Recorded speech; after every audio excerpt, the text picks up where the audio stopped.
Feliz sábado a todos, hermanos. Les voy a invitar a que abran sus Biblias en el Evangelio de Juan. El apóstol Juan, capítulo 10, verso 16. Quisiera que alguien lo leyera, por favor. Juan, capítulo 10, verso 16. Tengo además otras ovejas que no son de este redil. A estas también debo atraer y oirán mi voz, y habrá un rebaño y un pastor. Amén. Gracias, hermano. Vamos a inclinar nuestros rostros para orar. Padre Todopoderoso, Señor, en este momento que vamos a discurrir en lo profundo de tu santa palabra, que tú nos has dejado para nuestra salvación. Te suplico que sean tus palabras y no las mías las que salgan de mis labios. Tú conoces, Señor, la necesidad de todos los que estamos aquí presentes. Obra en nuestros corazones a través de tu Santo Espíritu, para que podamos, Señor, no solo absorber, sino compartir. Te lo suplico, Señor, en el santo nombre de Jesús. Amén. Feliz sábado tengan todos, hermanos. Ovejas de otro redil. Lee Strobel, un hombre conocido aquí en los Estados Unidos, de Norteamérica, claro está, un hombre de mucho conocimiento. Este es un hombre muy estudiado, ¿no? Él, un periodista, cursó sus 4 años de universidad en periodismo en la Universidad de Missouri. Luego de eso se fue a la Universidad de Yale, una de las universidades más prestigiosas de Estados Unidos, donde estudió leyes. Y también muy estudioso de la ciencia. Él le encantaba estudiar la biología, los orígenes de la vida. Algo sumamente interesante de Strobel, un hombre muy brillante, obviamente. Mientras estuvo con el Chicago Tribune, el periódico principal de esa región, le dieron muchos premios, muchas condecoraciones. Algo muy interesante de este hombre, él era ateo, pero un ateo de hueso colorado. ¿Y cómo llegó este hombre al ateísmo? Tenemos jovencitos aquí en esta mañana y muchos jóvenes que cursan sus clases en las escuelas públicas. Y claro está, está bien claro en las estadísticas que los jóvenes están dejando las iglesias anualmente por cantidades récord, más que nunca. Y nosotros sabemos que en las escuelas públicas los profesores de ciencias le enseñan a los niños que la evolución fue el mecanismo por el cual surgió la vida en el planeta. Entonces, imagínense ustedes la confusión que crea esto en las mentes de estos jóvenes. Por un lado, quizá los padres que profesan algún tipo de religión le hablan a los hijos de Dios. Pero entonces cuando ellos llegan a la escuela, allá el profesor, que es considerado una persona de autoridad, le dice que no, que les habla sobre la evolución, sobre el Big Bang y todas estas teorías que están completamente en contra de la religión. Es por esto que muchos jóvenes, cuando llegan a la universidad, cuando pasan de los 18 hasta los 29 años, eso es la etapa más peligrosa de acuerdo a los expertos, desarrollan hasta un poco de rebeldía. No solamente habían tenido la confusión, pero un poco de rebeldía porque en primer lugar tenemos el bullying en las escuelas, los niños que van a las escuelas y hablan un poquito de religión, pues ya los demás los están haciéndole bromas y Y hay unas creencias bien extrañas hoy día en grupos donde ellos piensan que la religión y la ciencia no cuadran. Incorrecto, eso no es. La palabra ciencia se menciona 62 veces en la Biblia. Pero bueno, volviendo a Strobel, él en la escuela, claro está, en la escuela secundaria era un niño sumamente brillante. A la edad de 14 años ya estaba en la secundaria. Y él todavía se acuerda, es bien curioso, porque él aún a estas alturas todavía se acuerda de dónde estaba él sentado. A ver si me trabaja el asunto. Ok, un momentico.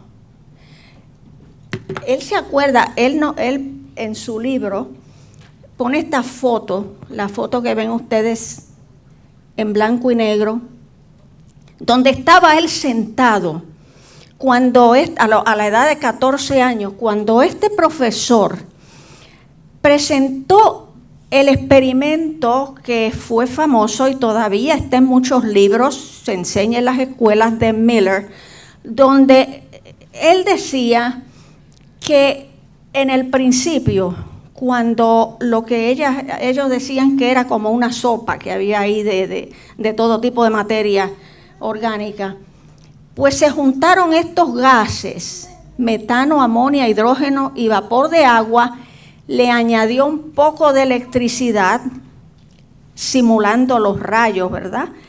En aquel entonces, y voilà, pudo producir una serie de aminoácidos.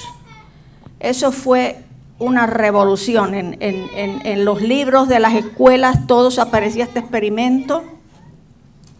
Ya no hacía falta Dios. Los aminoácidos son el fundamento principal para la vida, para formar las proteínas. Toda la vida está formada de proteínas, de estas moléculas. Y ya en ese momento ellos dijeron, Dios está fuera del panorama, ya no hace falta. Cuando Lee Strobel vio este experimento, él dijo, aquí, hasta aquí, Dios no existe.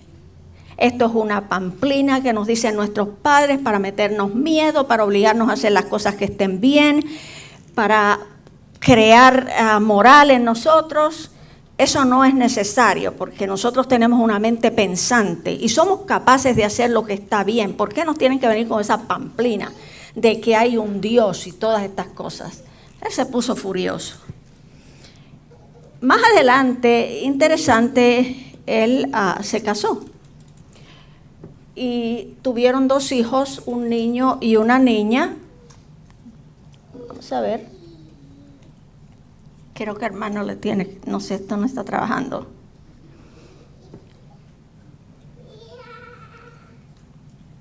Ok, sí, vamos a poner aquí. Ahora sí.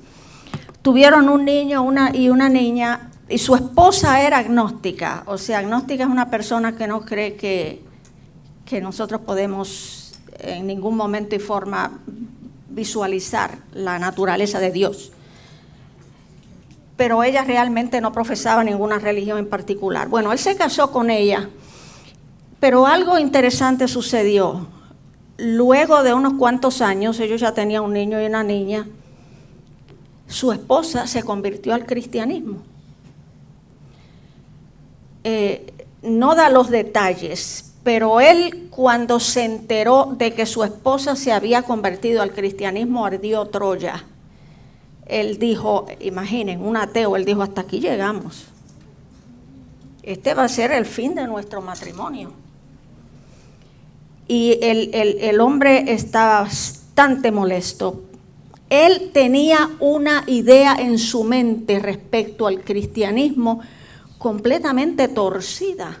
¿De dónde había sacado unas ideas sumamente extrañas? No se sabe. Pero yo quiero que los jovencitos que están escuchando esta mañana presten atención, porque ustedes van a ser sujetos en las escuelas, los que están especialmente en las escuelas públicas.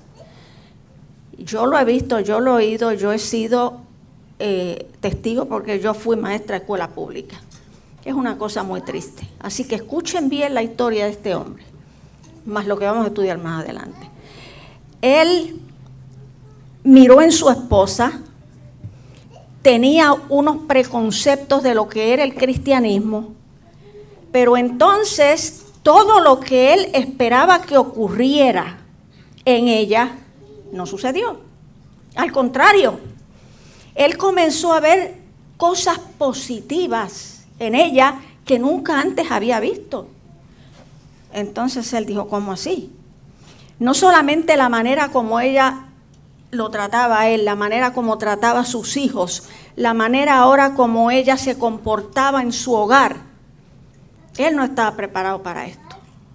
Y él dijo, ¿se imaginan ustedes un periodista y un hombre de leyes? Es una persona que le gusta averiguar. Y él, a este punto, él dijo, bueno, yo no creo en Dios, pero veo un cambio en mi esposa que no lo puedo entender. Y ella me dice, le pregunto a ella me dice que es Cristo en ella. ¿A qué se refiere ella con eso? Esto está sumamente extraño. Entonces, él comenzó a buscar. O sea, fíjense ustedes, hermanos, cuando yo leo su libro, The Case for the Creator, de Lee Strobel, él ha escrito bastantes libros, pero cuando leo este libro a mí se me ponen todos los pelos de punta, porque cuando yo leo esto es que yo me doy cuenta de el amor de Dios que tiene para con nosotros. Es algo tan increíble cómo el Señor deja las 99 y se va detrás de esa oveja solita. ¡Qué maravilloso! Es algo increíble. Y el Señor conocía el corazón de este hombre, que a pesar de que este hombre profesaba el ateísmo, él tenía en su fuero interno un deseo sincero de conocer la verdad. Cuán importante, hermanos, es en estos días de la historia dar un buen testimonio, porque dice el Espíritu de Profecía que un buen testimonio vale más que 1000 sermones. Nosotros sabemos que 3/4 partes de la población del planeta están en lugares donde hay persecución religiosa, pero que muchas de estas personas que están ahí se han convertido simplemente porque han visto un cristiano y han observado el comportamiento de estas personas.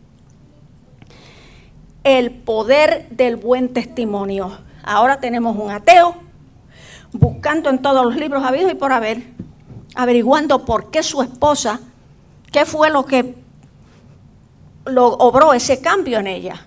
Él comenzó a estudiar. Pero entonces Strobel encontró cosas sumamente interesantes, ¿verdad? Él se fue a buscar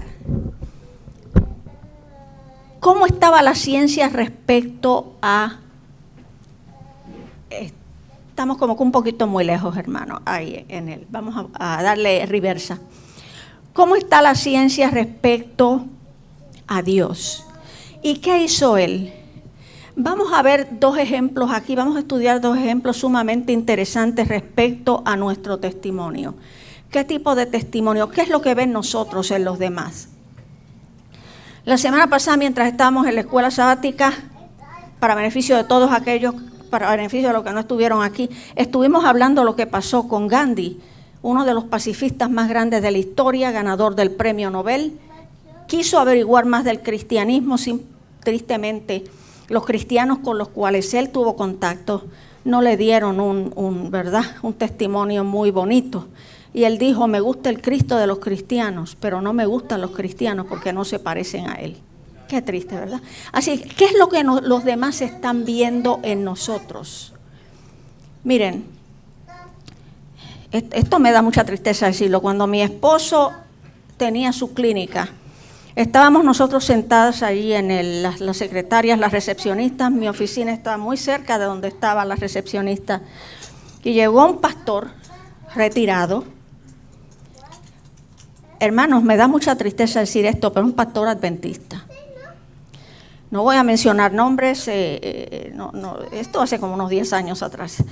Pero cuando el pastor venía, yo escuché una de las secretarias que dijo, por ahí viene la serpiente de cascabel.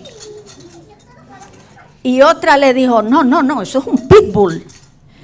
Cuánta tristeza me dio mi hermano. ¿Qué es lo que los demás están viendo en nosotros?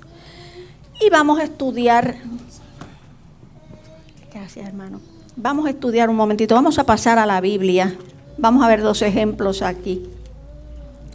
Antes de continuar con la historia de Strobel. Los muchachos no se me duerman, especialmente los que están en escuelas públicas, yo quiero que ustedes oigan eso. Pero vamos a estudiar 2 caracteres bíblicos. Cuando nosotros hablamos de testimonio, lo primero que debemos preguntarnos es, ¿cómo trataría Jesús a esta persona, a este ser humano si estuviera aquí?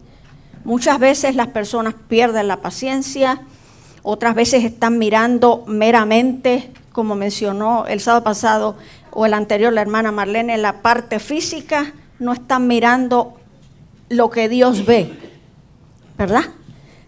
Pero vamos entonces a pasar a Juan, y da la casualidad que Juan es el que nos habla de estos 2 personajes, y son 2 personajes opuestos el uno al otro.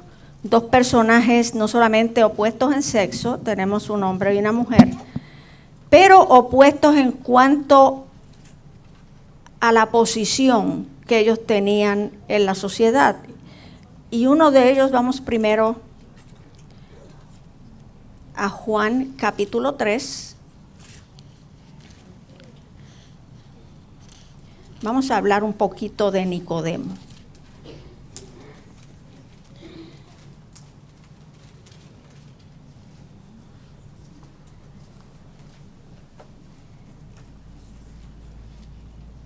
Ok.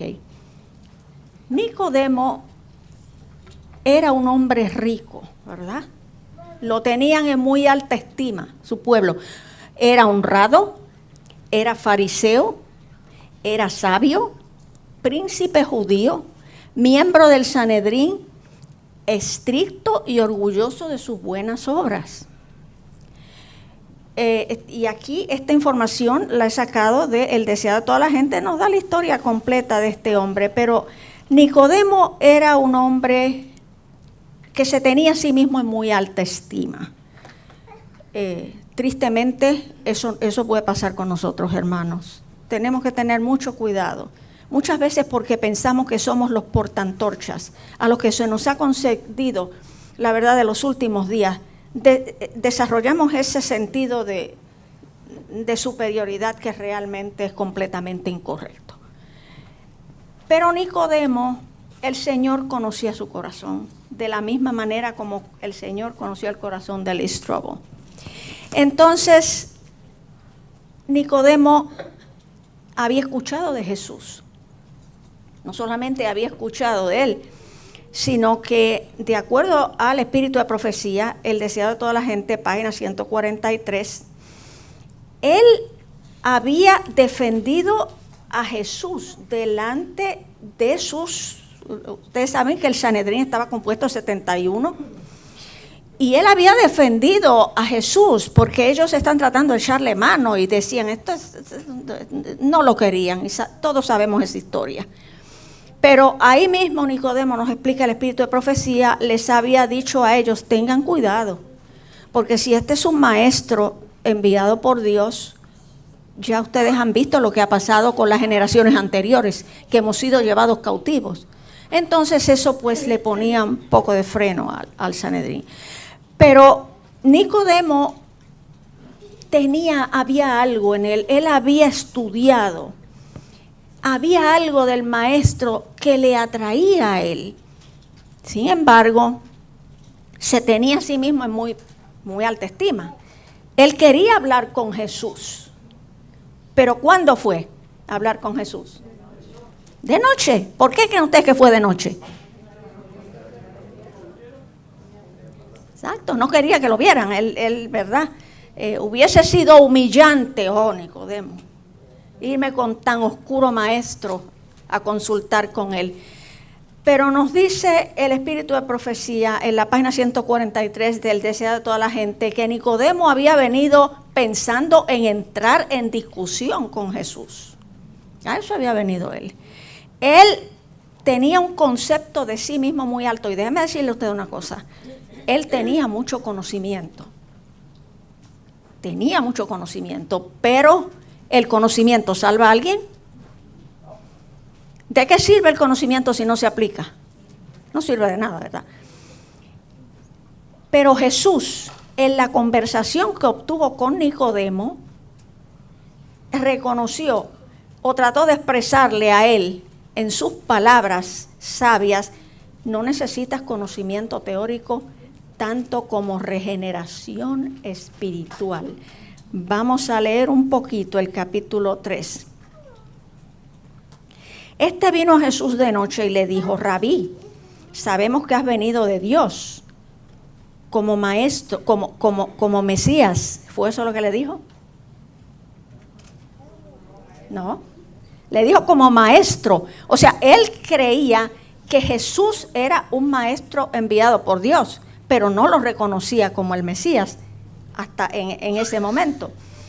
Le dijo: sabemos que has venido como maestro, porque nadie puede hacer estas señales que tú haces si no está Dios con él. En este momento, al comenzar la entrevista, nos dice el espíritu de profecía que había un sentido de hipocresía, ¿verdad? En Nicodemo. Respondió Jesús y le dijo: de cierto te digo, que el que no nace de nuevo no puede ver el reino de Dios. Nicodemo, cuando escuchó estas palabras, nos dice Elena de White, él sabía de lo que Jesús le estaba hablando. Él lo sabía. Pero Nicodemo no podía aceptar que esto se aplicara a él. Él se tenía a sí mismo en tan alta estima que simplemente no cabía en su mente. Y en una forma irónica, ¿verdad? Leemos más debajo, le digo: ¿cómo puede un hombre nacer siendo viejo? ¿Puede acaso entrar por segunda vez en el vientre de la madre y nacer? Gracias, hermano. Le habló de una forma irónica. Ahora, fíjense ustedes están dándole un estudio bíblico a alguna persona y están tratando de estudiar un tema vamos a hablar del sábado. Y esta persona le contesta con un sarcasmo, con una ironía. ¿Cómo le contestarían ustedes? ¿Qué haríamos nosotros en un caso así? Esto es importante, hermanos, porque yo he visto personas que casi se han ido a las manos discutiendo de religión. O sea que fíjense ustedes el método que utilizó Jesús. Un método completamente diferente a lo que los seres humanos, por nuestra naturaleza, ¿verdad?, estamos acostumbrados. Vamos a dar un poquito más hacia adelante. Frente a Nicodemo, Jesús utilizó palabras solemnes y bondadosas. Escuchemos, hermanos. Palabras solemnes y bondadosas. No importa si es un borrachito, no importa si es un preso que acaba de salir, un bandido, lo que sea. Es nuestro deber seguir el mismo ejemplo de Jesús. Palabras solemnes y bondadosas. No contestó con un argumento, con otro argumento. En ningún momento se puso él a discutir con Nicodemo. Y tuvo una tranquilidad solemne. Estas eran las cosas que atraían las personas a Jesús. Ahí era donde ellos veían su autoridad. Era maravilloso cómo se manifestaba. Se admiraba de que Cristo, nos dice Elena de White, le hablase. Sin embargo, él se admiraba de que Cristo le hablase de esa manera, sin tener en cuenta su posición de príncipe de Israel. Yo soy príncipe de Israel, ¿cómo me hablas así? Fíjense. Sin embargo, estas formas como Jesús lo trató, tocaron y barrenaron dentro de su corazón. Él vio algo ahí que realmente se estremeció. El Salvador no contestó su argumento con otro. levantando las manos con solemne y tranquila dignidad, hizo penetrar la verdad con aún mayor seguridad. De cierto te digo, que el que no naciere de agua y del Espíritu no puede entrar en el reino de los cielos. Maravilloso. El que está tratando de alcanzar al cielo por sus propias obras, observando la ley, está intentando lo imposible, nos dice Elena de White. Este cambio puede ser efectuado únicamente por la obra eficaz del Espíritu Santo. Nicodemo todavía estaba perplejo y Jesús empleó el viento para ilustrar lo que quería decir. Luego de hablar todas estas cosas, aún Nicodemo estaba, cosas que él no esperaba, lo que él no esperaba. Entonces, como estaba tan perplejo, le dijo a Jesús, ¿cómo puede ser esto? Y Jesús le contestó, tú eres maestro de Israel y no sabes esto. En otras palabras, Jesús reconoció que él era un maestro de Israel, tenía el conocimiento, pero era incapaz de percibir lo que Jesús le estaba tratando de decir. Una cosa. Sin embargo, Cristo habló con tan solemne dignidad y sus miradas y su tono expresaban tan ferviente amor que Nicodemo no se ofendió y al cerciorarse de su humillante condición. ¡Wow! Finalmente Nicodemo cayó en secuencia. Las palabras del maestro fueron tan penetrantes. El respeto, esa solemne forma con la cual Jesús interaccionó con él, fue suficiente para derretir ese corazón endurecido. Jesús sabía que Nicodemo estaba en busca de la verdad. Pero vamos a pasar ahora, aquí vimos un extremo, ¿verdad? Una persona muy reconocida, un rico, un fariseo, una persona que pertenecía al Sanedrín, donde se legislaban las leyes. Pero entonces ahorita vamos a ver el otro extremo, la mujer del pozo, la mujer samaritana. Fíjense ustedes, no sé si les llama la atención, y casualmente también es Juan el que nos habla de esta mujer en el capítulo 4 de su evangelio. Esta mujer ni siquiera se nos menciona el nombre, ¿verdad? Solamente la mujer del pozo. La conocemos por la mujer del pozo, no sabemos su nombre. Pero esta mujer, para más mala suerte de ella, la pobrecita, ella era samaritana. Los samaritanos y los judíos, nos dicen los historiadores, eran enemigos acérrimos, se odiaban y evitaban el trato los unos con los otros a menos que hubiese una extrema necesidad. Esta mujer tenía una vida un poquito nebulosa, ¿verdad? Y más o menos a qué hora del día fue ella a buscar su agua al pozo. A la hora que nadie lo hacía, ¿verdad? Ella no quería, o sea, es como que ella estaba tratando de rehuir a las personas.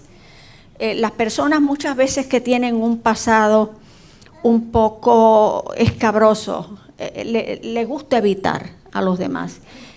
Pero cuando ella, además de eso, ¿verdad? De ser samaritana, debido a su bagaje moral, esta mujer vivía al margen de la sociedad. Nos dice el espíritu de profecía que era considerada como alguien inferior y por tanto era excluida. Una situación un poquito incómoda, ¿verdad? Para cualquier ser humano. Ella llega allí al pozo y estaba Jesús sentado allí, pero ella procede a sacar a la hora más caliente del día, ¿verdad? A la hora que nadie lo hace. Ella procede a sacar su agua. Y cuando ella agarra su agüita, ¿verdad? Del pozo, sucede algo muy interesante. ¿Qué sucedió?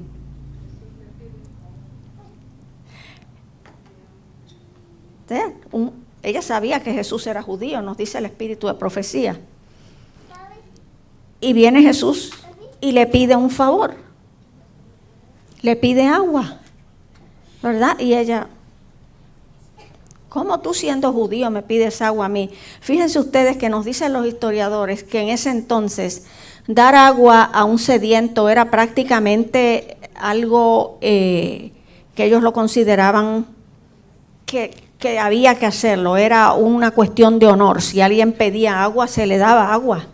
Mas, sin embargo, el odio que existía entre los judíos y los samaritanos impidió que esta mujer en ese momento le diese a Jesús agua, sino que ahí empezó, ¿cómo me pides tú agua a mí? Tú eres judío, yo soy samaritana.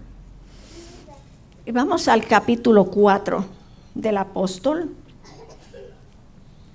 Capítulo 4, vamos al verso 9. ¿Cómo tú siendo judío me pides a mí de beber, que soy mujer samaritana? Porque los judíos y los samaritanos no se trataban entre sí. Entonces Jesús le respondió, si conocieras el don de Dios y quién es el que te dice dame de beber, tú le pedirías a él y él te daría agua viva. Y ahí comienza toda una conversación que no, por razón de tiempo, no la vamos a leer toda. Pero esta mujer, fíjense que Jesús estaba tratando, nos dice el espíritu de profecía, que antes de que una persona pueda ser transformada, ¿qué es lo que tiene que suceder en el corazón de esa persona? Tiene que sentir la necesidad. Porque si como en esos primeros episodios de Nicodemo, yo tengo el favor de Dios ya, pues esa persona no ha sentido todavía la necesidad. Así que tiene que ocurrir primero, y por eso fue que el Señor le dijo, bueno, vete, busca a tu marido y ven. Y ella le contestó. ¿Qué le contestó ella? No tengo marido, ¿verdad? Pero qué interesante la contestación que le dio Jesús. A todo esto, nos dice el espíritu de profecía que Jesús la trató a ella con mucho respeto. Por eso es que debemos preguntarnos cuál es el método que utilizaría Jesús. Nos dice que la trató con amor divino, confianza, solemne serenidad. Y eso realmente tocó el corazón. Esta mujer, yo les recomiendo, hermanos, que lean El deseado de toda la gente. Es un libro maravilloso, es muy lindo. La manera como la señora White nos cuenta todas estas cosas. Ella se sintió, o sea, ella había obviamente estudiado algo de las profecías por la conversación que tuvo con Jesús, se puede deducir, pero cuando Jesús le dijo a ella, bien has dicho, has tenido 5 y el que está contigo ahora no es tu esposo, ¿hubo recriminación ahí de parte de Jesús? No. Al contrario, dice la señora White que él le habló con amor divino, solemne serenidad. O sea, él tocó el corazón de esta mujer. Y dice, esta mujer se derritió. Ustedes saben lo que sucedió más adelante. Luego de que pasó toda esta conversación, la mujer estaba tan y tan y tan llena. Se sentía tan y tan satisfecha ella dijo, este tiene que ser el Mesías. Miren, la mujer salió corriendo, dejó el cántaro y dejó el agua y dejó todo perdido. Qué maravilla cuando Cristo toca, cuando Dios toca el corazón de las personas. Mientras la mujer hablaba con Jesús, le impresionaron sus palabras. Nunca, escuchen esto, nunca había oído expresar tales sentimientos por los sacerdotes de su pueblo o de los judíos. Nunca. La primera vez, qué cosa tan maravillosa. Jesús la había convencido de que leía los secretos de su vida, sin embargo, se daba cuenta de que era un amigo que la compadecía y la amaba. Sigamos el ejemplo de Jesús. Ese asunto de andar criticando, juzgando, poniendo faltas, eso no cabe, hermanos, en el cristianismo. Un joven cristiano que había tiempo ya había dejado de ir a la iglesia adventista, el Señor siguió obrando a través del Espíritu Santo y ya este joven estaba en el mundo, pero un sábado pasó por una iglesia y tuvo el deseo de entrar. Él andaba con unos maones de estos que tienen rotos por todos los lados, una camisa de esta un poco extraña, y decía, ¿entro o no entro? Pero entonces él dijo, bueno, si yo entro ahí, lo más seguro me van a sacar, porque miren la manera como yo estoy vestido. Pero el Espíritu Santo ya estaba preparando, y las oraciones de la madre. Este joven entró a la iglesia, y da la casualidad que la iglesia estaba llena, no había asientos. Entonces él se fue una esquinita por ahí, se sentó en el piso. Se quedó sentadito, así todo mal vestido como estaba. De repente se le acercó un primer anciano, todo trajeado, con su corbata, con su ropa tan bien puestecita y su Biblia. ¿Y qué creen ustedes? Aquel anciano se sentó con él y le dijo, fulano, qué gusto me da que hayas venido. Quédate aquí con nosotros ahorita para que vayamos al almuerzo. Ahí se quedó durante todo el servicio sentado en el piso con el joven. Qué diferencia, ¿verdad? Qué bonitos estos ejemplos de que nosotros vemos de cómo Jesús interaccionó con estas personas. Solamente aquí estamos mencionando por cuestión de tiempo 2 ejemplos, 2 extremos, Nicodemo y la mujer del pozo. Pero la Biblia está llena. Y esto era una de las razones por las cuales los fariseos le tenían tanta rabia a Jesús, porque ellos eran lo opuesto. Era lo que ellos veían, ¿verdad? Así como ellos veían, ¿no se acuerdan ustedes del que estaba orando que decía, gracias a Dios que no soy como aquel que está allá? Una cosa muy interesante. Vamos a ver lo que pasó con Lee Strobel por cuestión de tiempo. Finalmente este hombre empezó a buscar, jóvenes que me escuchas aquí, que estás en una escuela pública, escúchame bien. La evolución es un disparate, vamos a ponerlo así. Él comenzó a buscar personas de autoridad, científicos, biólogos moleculares, bioquímicos, profesores de todo tipo. Lo hizo porque un australiano había escrito un libro que se llamaba La evolución murió. Entonces él comenzó a entrevistarse, sí, hay un hispano también, Guillermo González, él es astrobiólogo en la Universidad de Iowa, así que los hispanos también caemos. Y él comenzó a entrevistarse con estos profesores y le preguntaba a ellos sobre la evolución. Entonces le preguntó sobre, ¿se acuerdan del el experimento de los gases en el tubo? Uno de estos profesores le dijo, eso es imposible. Ese experimento fue rechazado mucho tiempo atrás porque el hidrógeno es muy volátil y se hubiese ido hasta la atmósfera. Así que él puso la mezcla incorrecta de gases en ese tubo y por eso fue que pudo tener los aminoácidos. Uno por uno. Este es un caso bien interesante porque Dean Kenyon es un científico muy, está ahorita en la Universidad de State University de San Francisco, reconocido aquí en los Estados Unidos, y él también era ateo. Él escribió un libro que hasta no hace mucho estuvieron enseñando aún las universidades, donde él dijo que la evolución básicamente ocurrió por atracción química entre aminoácidos. Eso fue un boom de una cosa tremenda cuando él escribió ese libro. Pero luego uno de sus propios estudiantes en la universidad lo confrontó y le dijo, profesor, ¿cómo es posible que esos aminoácidos hayan podido juntarse sin tener las intrusiones del DNA? Y esto fue lo que trajo de vuelta. La ciencia fue lo que separó a Lee Strobel de la religión y la ciencia fue la que lo trajo de vuelta. Estos científicos pudieron convencerlo a él a través de la maravilla del DNA, de que es imposible la evolución. Ellos han encontrado en todos sus estudios, claro está, el DNA no se conoció muy bien sino hasta 60 años atrás. No había la tecnología.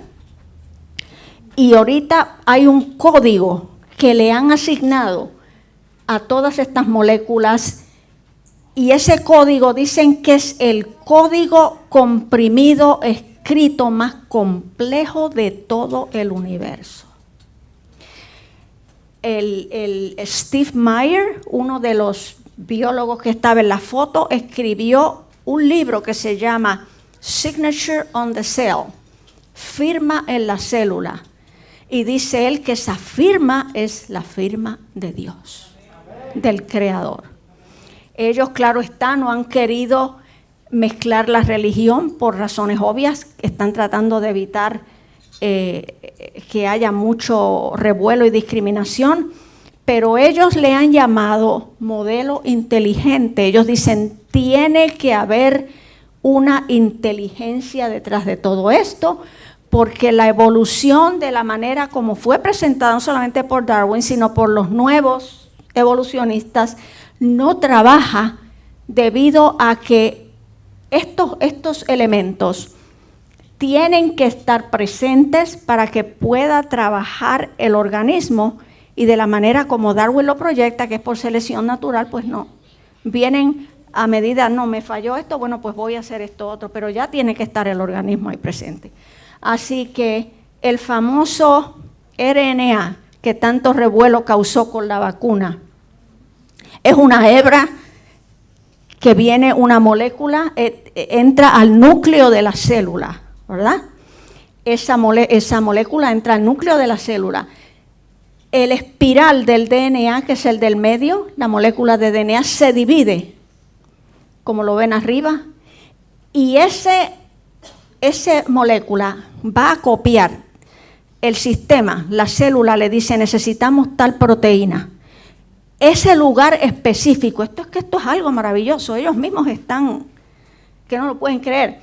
Ahí copia el código que se necesita para formar esa molécula. Entonces se forma otra molécula que es el RNA, que es el que se ha utilizado para la vacuna, y lo lleva a una mitocondria donde comienza la transcripción de ese material genético que está codificado.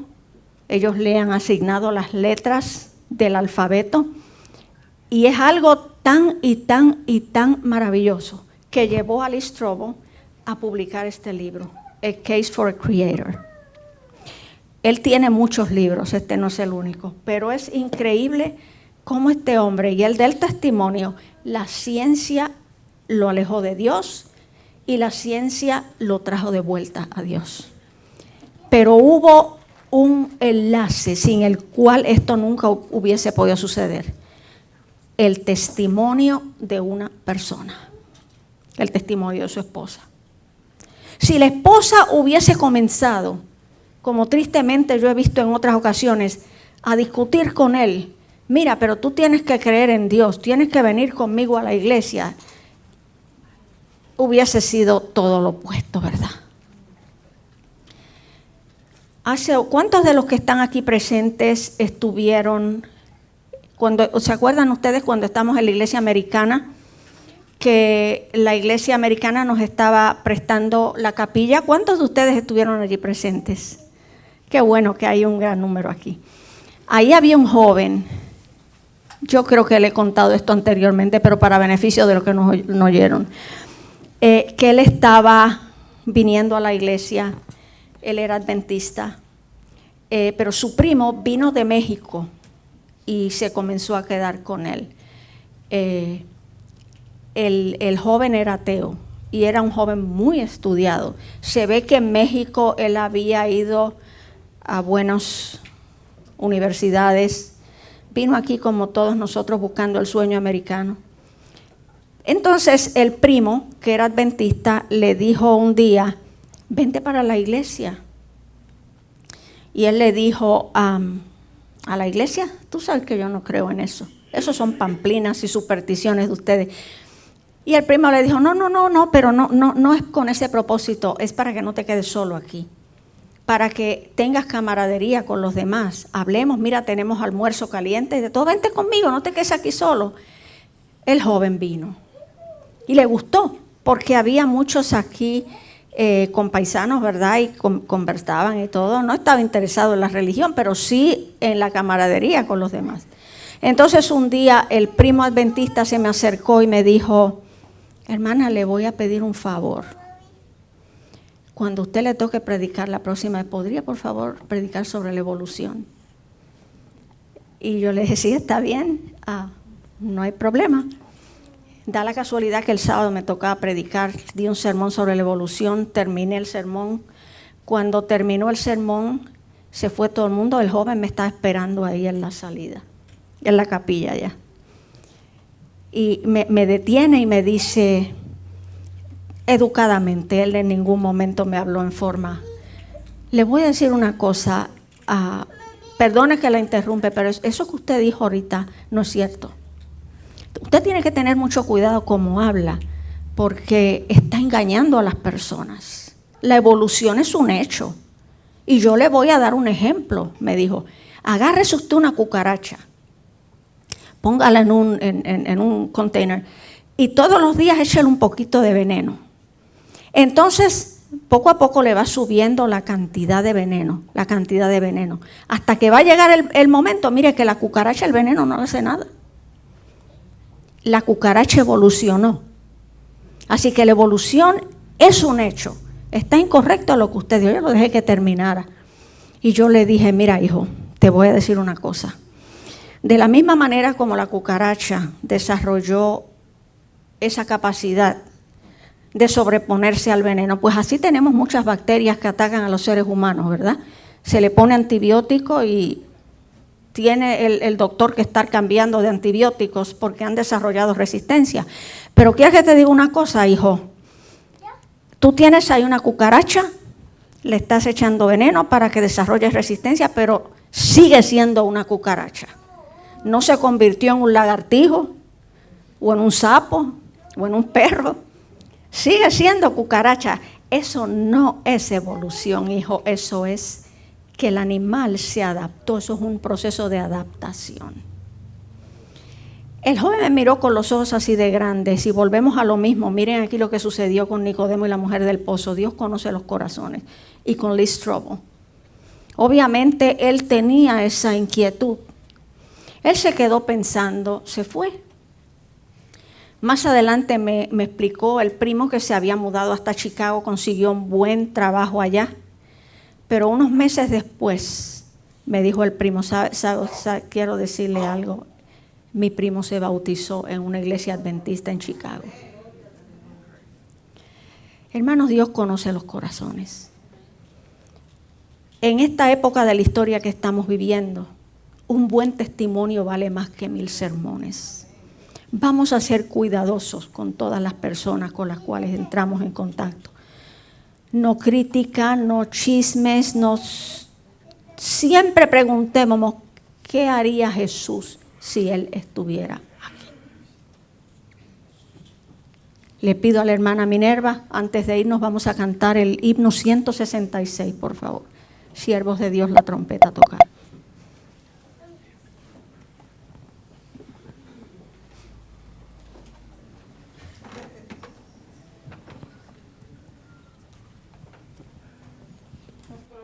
De pie, hermanos, vamos a cantar.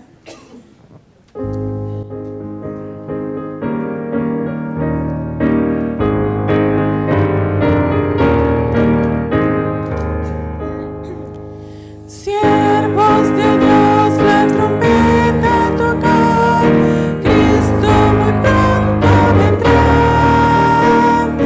A todo el mundo las nuevas llevar. Cristo muy pronto vendrá.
Amén.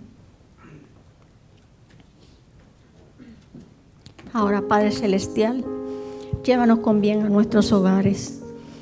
Señor, danos la potestad, danos el poder, porque nosotros como seres humanos somos débiles y muchas veces dejamos ver un lado de nuestra personalidad que no es bueno.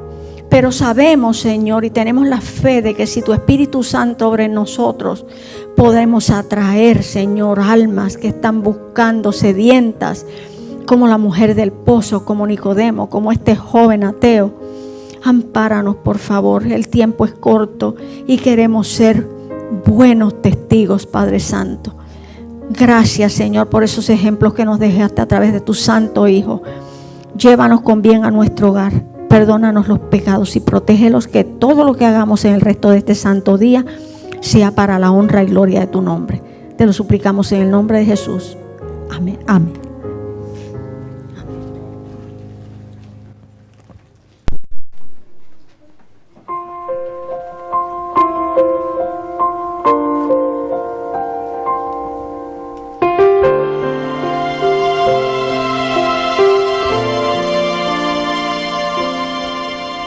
Mi mente puesto en un más allá.